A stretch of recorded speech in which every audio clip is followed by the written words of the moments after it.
John Parker Wilson, I hope all is well, man. Welcome into the game in T-Town. Going good, my man. How are you? Well, I mean, we're celebrating, but we're a little disappointed here in Tuscaloosa, and not to take anything away from Kyler Murray, but we just thought number 13 deserved it. God, I know. I'm right there with you. I mean, just sitting there Saturday night, I thought for sure that he was going to win it, and then I went back and forth, and then I just recall the season that he had and what he was able to do. I mean, that's as special as it gets. So the bar's been set pretty high for an Alabama quarterback if you're going to try to go out and win the Heisman. I was hoping he was going to be the first quarterback to do it. But Kyler Murray had a great year also. And, call it what you want to. That's gone and come and gone now. But I really like that clip from Clay Travis. Now, I wouldn't go predicting victory like he probably will, but that is a lot of motivation for Tua, for his receivers, for his linemen, and for the whole rest of the team of kind of now you get to go out and prove it. And that's the beautiful thing about this situation is you're getting to play the guy that beat Tua out for the Heisman. And now you get to go prove it. Defensive side also and everything that they've got going on. I mean, I just think it's going to be one heck of a matchup when they get to square off because there's so many storylines. But the way that Coach Saban's going to spin this and not spin, that's not the right word, the way he's going to take it to the players, because you can call it what you want to, but I think it is kind of a slap in the face of Tua not winning. And now the players get to go out and prove it. That's the beautiful thing about this game is you get the last word at the end of the day about your play on the field. Well, one of your teammates, Barrett Jones, always reminds us this is the number one sports psychologist in the country. He may be one of the best football coaches we've ever seen, but he's one of the best sports psychologists. And if Nick Saban can convince his team a couple of years ago with Ole Miss, someone silently, this group didn't even say anything, and he had them convinced silently that they believe that they have your number. It's coming from Nick Saban. I'm almost quoting him word for word. He'll take this and use it, not publicly, but privately in that locker room.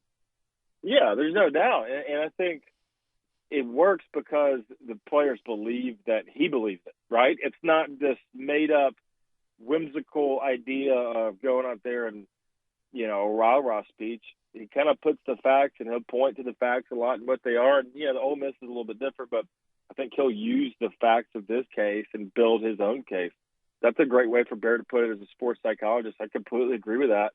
And I've said, I think the best thing that he does is connect with his players. He knows how to do it on an individual basis, but also in that big team room or before a game or at halftime about saying the perfect thing at the perfect time. And that's a huge skill because especially being the head coach and think about how many times he's had to get up in front of the players. Now these fourth-year guys that have been in and heard the same message 4 years in a row, you got to keep it fresh. He does such a good job of doing that and using stuff like this to get the guys ready to go play. John Parker, you and I were both raised in this state. And what I'm about to say, it sounds so odd for me, what I'm about to say, because we grew up with your parents, my parents teaching us about Coach Bryant. I mean, we've been quoting him forever. All these quotes, they're inspiring whatever work you do and the work that you do, in the work that I do. But I don't know if we've talked about this yet because of the Heisman topic. Nick Saban has a chance in 18 days to go past Coach Bryant with national titles. It's hard for me to even say it. 7 national titles he has a chance to play for this year. That's crazy. Yeah, it really is. And I think, I think what you just said about, your parents raising you on the things that Coach Bryant taught. Sure. And I think a lot of people in the state could say the same thing.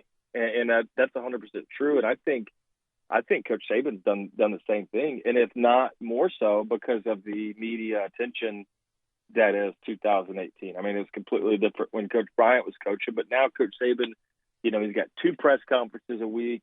He's got the post-game press conference. He's got his radio show. He's very accessible.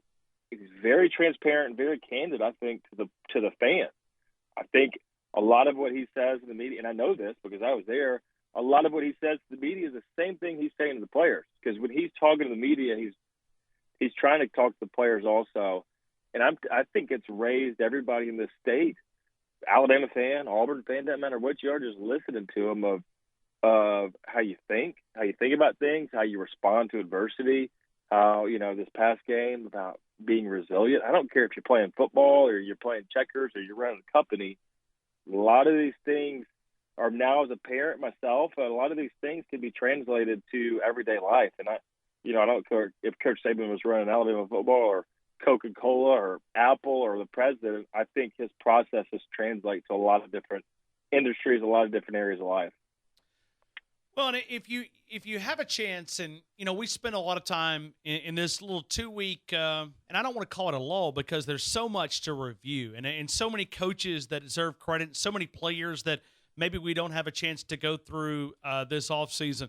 But if you have a chance to go to The Athletic, there's a lot of Eli Gold quotes in this because it was more of a sit-down conversation with him, looking back at the foundation that you were part of and that team in 2007. And for someone, I know I'm throwing this to you. I'd love for you to read it and kind of give me your thoughts, but I think you could even answer the question without reading it. This title says, How 2007 Laid the Foundation for Nick Saban's Dynasty. That team maybe didn't walk out with a national championship, but they laid that foundation that allowed Alabama to go, hey, we're going the right direction. This guy's going to take us places that we've never been. No, yeah, I think 100%. As soon as he came in, because that team, we were still on probation. The senior day was a lot shorter back then than it was now, just because of the limited scholarships that we had. And I've talked about a lot that 2017, how close we are. A lot of games, and I don't know how we lost a lot of games that seemed like a field goal or losing in overtime or had the chance to win, and it takes those struggles to be able to learn how to do things the right way. And I'll be honest with you, I kind of felt like that SEC championship in Georgia could have been a little bit like our 2009 team, where you struggle in 07, then in 08 you figure it out and you get really close. So just like Georgia was really close last year in the national championship, then 2009 we took what we didn't learn in the SEC championship the year before and won it. I was afraid that Georgia was going to be just like that. Now, Coach Saban proved everybody wrong, and Jalen Hurts and his ability. But, yeah, that team, man, it's just been able to start it the right way. Because if you start it the wrong way and with the wrong guys, I don't think it works like it did. But those right Bama guys, I mean, look, I was from Alabama, Rashad, Soldier, Antoine from Montgomery.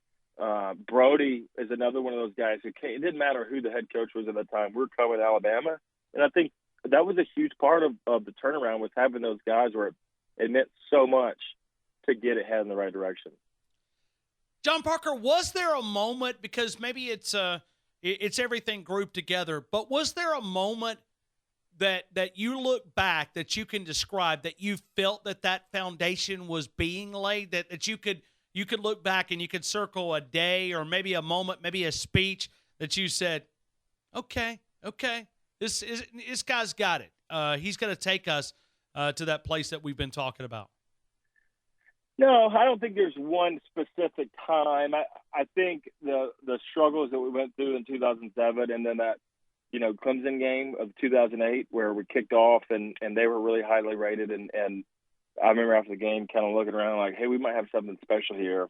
And then just all the games, and we could spend a whole week talking about that season of figuring it out. And I think that was the thing of it going from what Coach Saban's saying and then to us actually practicing the preaching. And I think it takes time, right?